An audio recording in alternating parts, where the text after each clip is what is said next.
Hey, today we're going to be going over some of the basics of breathing, and hopefully by the end we're going to go over some specifics of breathing in relation to the inner armor the inner armor training. So let's start with the main functions of breathing. So first and very most obvious is the oxygen supply.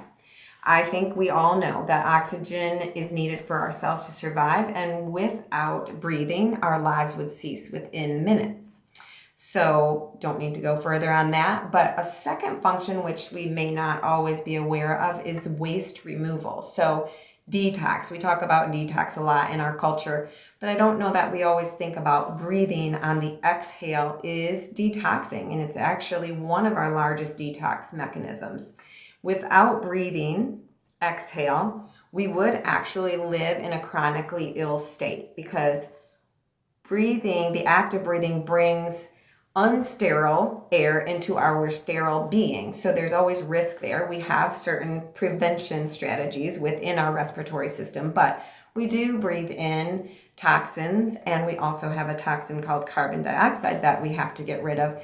And if we don't have a good exhalation process, we will have chronic illness because of the buildup of things in our body that we don't want. So those are our two main functions, and then some involved systems.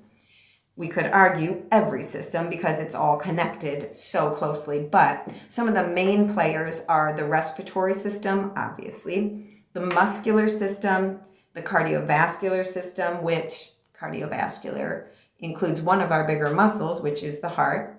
Neurological system, huge connection there with the autonomic nervous system controlling the fight, flight, or the rest, digest, and that's kind of determining our respiratory rates. Endocrine system, super involved, as well as my favorite, the digestive system. So just FYI, if you don't breathe real well, you don't digest real well. So another motivating factor about the Inner Armor breathing program, it really does help with your digestive process, which helps everything else. So multi-organ system going on here. So let's move forward and meet the major players in the respiratory system. Obvious, the lungs. You have two of them. Interestingly, on the side of your heart, you have two lobes in that lung. On the other side, you have three lobes in that lung because you have a little more space on that side. The surface area of the lungs is the most important aspect. It's full of these tiny little alveoli, little balloons where the air exchange happens. And for those who like fun numbers, apparently we have 300 to 500 million alveoli, which would equate to the space of a pickleball court on each lung, or some people even say if it's a larger human being, a tennis court space. So I have heard people say when the lung is not expanded, it's about the surface area of a ping pong table. So the importance of inhaling and expanding those lungs becomes really important when you think about the surface area is the determinant in how easily we exchange the gas. Another little side note is the importance of lung development. We can see it from the start of life. It is the number one predictor of premature survival with a very, very early baby. You would think it was the brain, you would think it was the heart, but it's actually the development of the lung that really tells if the baby will survive. So our understanding from the very beginning of life is that our life hinges on our lungs. The major muscle in breathing is the diaphragm muscle. Cool muscle. Different than any other muscle I know of in the body. It is shaped like a dome. And when you inhale, it contracts down into a flat muscle, and that pulls air down into the lungs. When you exhale, it goes back to the dome shape, and that pushes the carbon dioxide air out of your lungs. This muscle never gets to stop working, similar to the heart being a muscle that never gets to stop working. It is said to have the highest concentration of mitochondria in it. Some would argue the brain also super high in mitochondria, as well as the heart super high in mitochondria.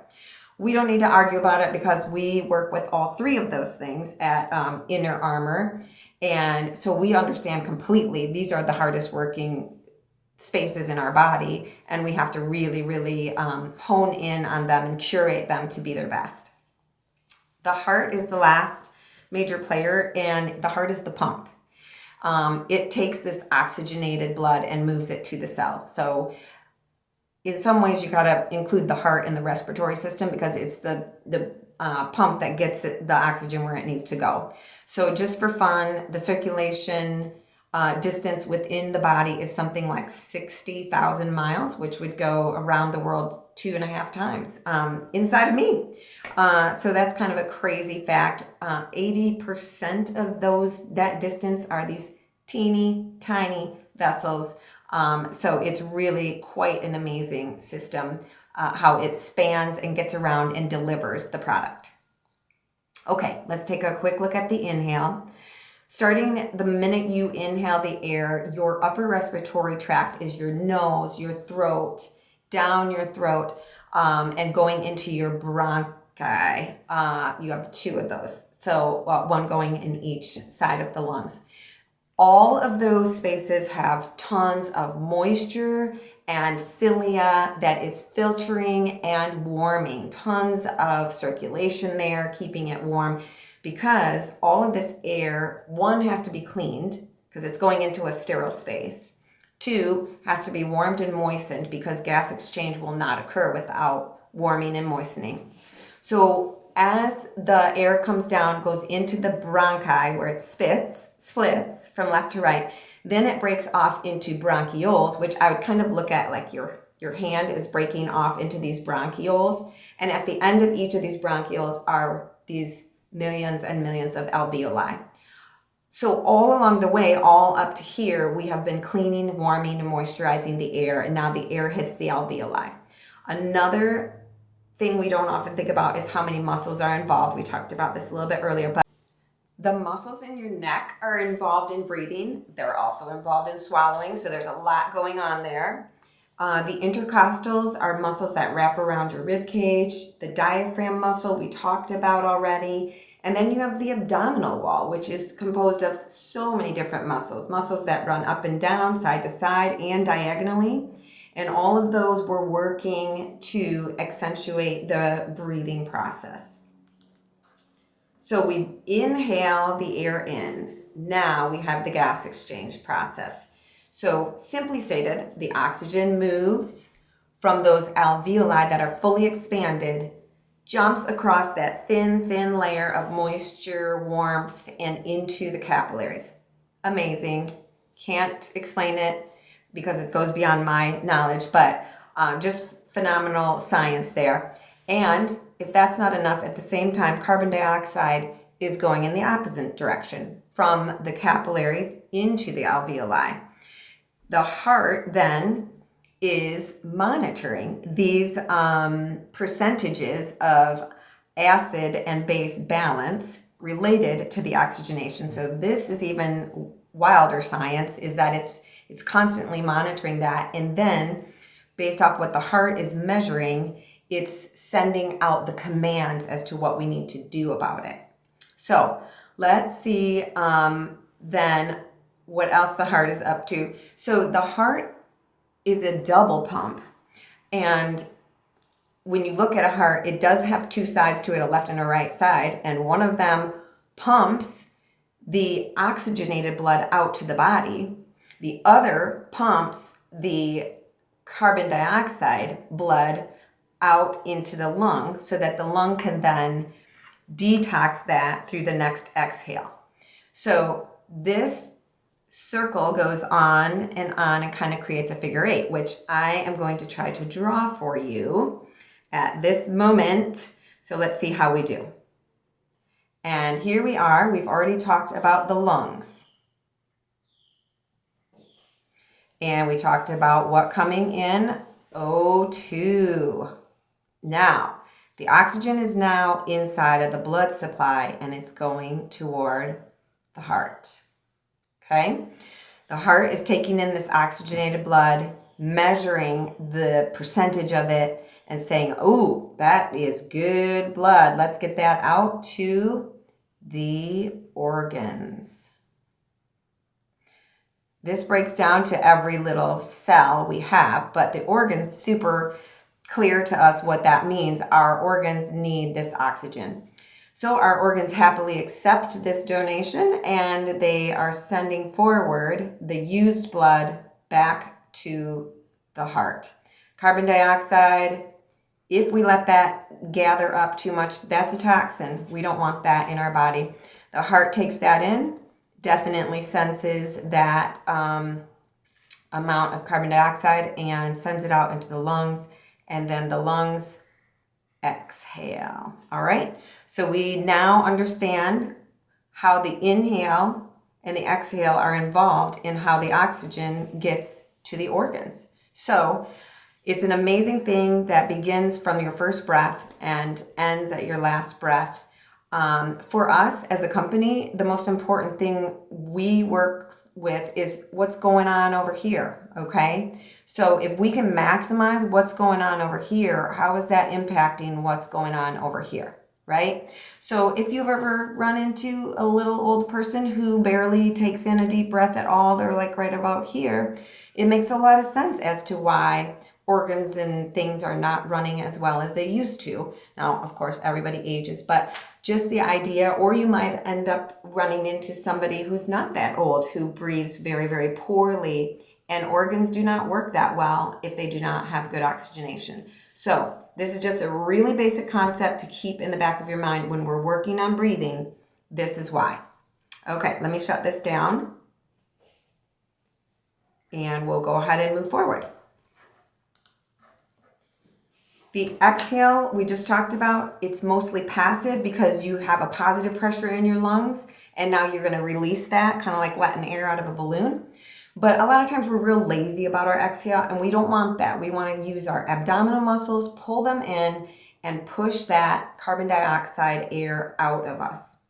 So remember, it's a detox moment. It's one of the best detox moments in the body.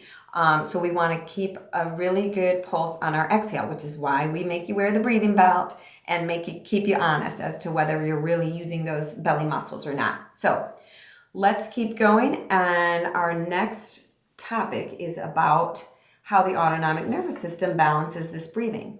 So what we know is that breathing is a constant swing between sympathetic and parasympathetic, literally swinging every 10 seconds. When we inhale in, our autonomic nervous system says, oxygen, I can relax. When we exhale out, we start to get a little air hunger. Our autonomic nervous system says, I need oxygen, give me the next breath. And we swing back and forth in this range. That is a nice practice, and we can widen that swing by making our breathing in and our breathing out more optimal. When we widen that span, we increase resilience. So this is a huge concept to think that I can change my resilience with my breathing. Yes, and that is what we're seeing in numbers, what we're seeing in science, and that's what I'm trying to explain to you in pictures and words today. The autonomic nervous system is never off duty. It keeps the breathing cycle going continuously. When you are sleeping, it's so interesting. Sometimes you'll go into deep breaths while you're sleeping, and other times you'll be like breathing so fast.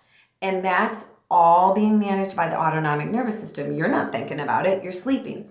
But it's the breathing pace that you see during a sleep cycle is completely related to the stage of sleep that the person is in. And if they're in a deep sleep, they're going to probably be breathing slow and deep. But if they're in REM sleep, they're going to be running and jumping and doing all kinds of crazy things in their mind, and it's going to force that rapid breathing pattern. So really, really interesting how the autonomic nervous system manages that for us.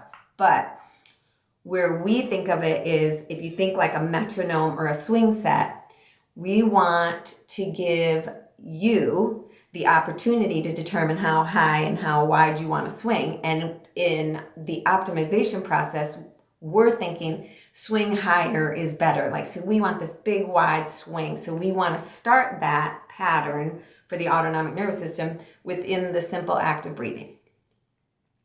So Many of us don't even think about our breathing because we are doing fine without thinking about it. But if you ever run into a moment where your breathing is interrupted or negatively impacted, you will think about your breathing. So some of the common issues people will have is bronchitis. Everybody's probably had that as it goes around in the fall and in the winter, and you can't get a full breath. Smoke inhalation, that happens. You don't have to be in a terrible smoke incident, but you can get where it's tough to breathe. If you burn something in your stove and your kitchen is full of smoke, you can feel that. Or if you're underwater, and like we always loved when we were kids holding our breath underwater, and you sense that air hunger. It makes you aware of how important your next breath is. And if you knew anybody who went through respiratory distress during COVID-19, you're familiar with the importance of the breathing. Sometimes we humans just need to have a lack of it to gain appreciation for it. All right. So what we want to do is talk about the inner armor belly breathing. So what we do with inner armor is we use technology to help individuals become more aware, first of all, and then to become stronger in this. So obviously we want to engage the diaphragm, and we use the abdominal muscles to also be symbiotic with the diaphragm muscle and make this air really move. And so the goal for this is to get consistent and powerful breaths, not like a giant breath like when you're going to blow out candles, but more of a consistent mountain up and then emptying out. So some of the benefits of the deep breathing, I already said it, was that we expand the parasympathetic and sympathetic range. So when you can train your body to do the deep breathing, you build cardiovascular resilience, which is so amazing, but we measure it with the finger sensor, and we can see the heart rate varying with each breath, and we can increase that span. And when we do increase that span, then we increase resilience in all the parts of the body, not just like, oh, I'm mentally strong. It's like your immune system, your mood, your performance is all improved when our heart rate variability increases. We also can improve our health. Heart rate variability correlates with overall better health. I remember once reading about insurance companies that actually use heart rate variability as a marker for life insurance. It's also a huge marker for the recovery from heart attack. And if your heart rate variability is higher, you have a much better chance of recovering from a cardiovascular incident.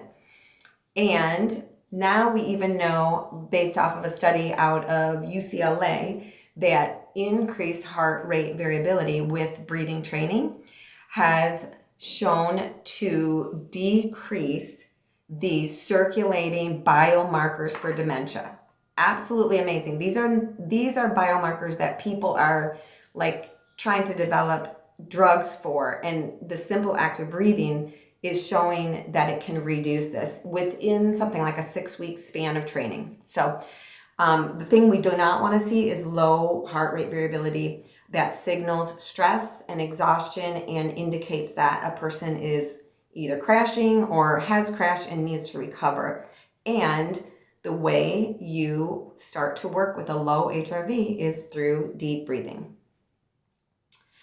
Deep breathing also physiologically stimulates the vagal nerve. The vagal nerve is the relaxation nerve in our body, and it extends to all organs, but it especially is involved in our gut and our gut health. So the simple act of breathing and filling the lungs fully actually puts a physical pressure on the vagal nerve and stimulates it. It's almost like a vagal nerve massage. So super cool way that one system is impacting another system. And one of the words that's going around a lot is mindfulness. And I just wanted to connect inner armor breathing with mindfulness. So We love the idea of mindfulness. The thing that is difficult about mindfulness is there is not a known measuring or an objective piece of data. So typically in mindfulness, you're going to do an exercise and you're going to say how you feel before and after. But with inner armor breathing, the way we like to look at it is that we're measuring the mindfulness through our tracking. So we're able to look and see with the deep breathing, are we actually producing a different state? And we can track the HRV to monitor that. And we can actually understand with the breathing technique, if we're getting our breathing technique consistent, then are we changing the autonomic nervous system from that sympathetic to parasympathetic state? All of this kind of cracks me up a little bit because we're like a tech company, but we're really working off of science that goes back thousands of years, that the yogis would practice their deep breathing and achieve these states that we're using all of our technology to reach those. Doesn't mean it's wrong. It just means we're doing the same thing that they did, and we actually have data to be able to show it. All right, so heart rate variability is a big hot topic. The thing that I want to just touch on is the heart's rate will respond to the breathing. So when we say we're going to work heart rate variability, we're really speaking about working the breathing. So the goal in heart rate variability for us is to achieve coherence with the heart and the lung, so that they're holding hands, they're working together, they're strengthening each other. So for us, heart rate variability as a marker is a result of this coherence.